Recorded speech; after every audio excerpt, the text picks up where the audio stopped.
Today, we'll talk about device connection management and I/O configuration in KincoServo Pro. First, click Online Mode and set the communication method and COM port. Check Auto for the baud rate and node. Then click Auto Scan. The connected servo drives will show up in the list. The latest configuration profile will be selected automatically. If no errors are detected, click Start Configuration. Under Devices, you can check the drive information, and here at Modify, you can change the drive's node number according to your needs. For motor configuration, 3 methods are supported: Encoder, Motor Library, and Custom. With Encoder, the software directly reads the motor parameters.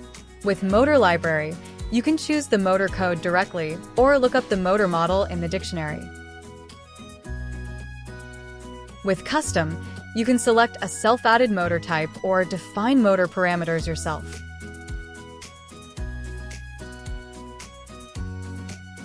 The Custom Motor Library also allows you to import and export motor data.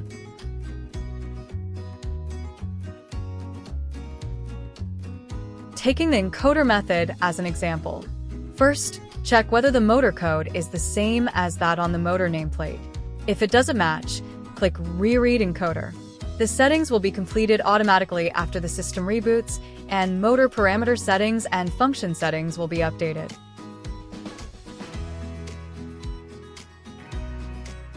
In the function settings, you can configure communication modes, currents, and others.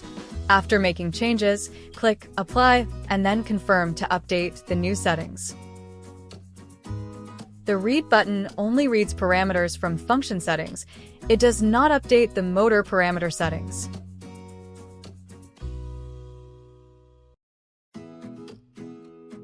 Finally, go to I/O configuration. In DIO monitoring, you can check the functions already assigned to DI and DO.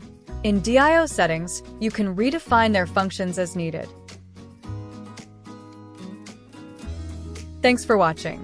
Subscribe to get the latest updates.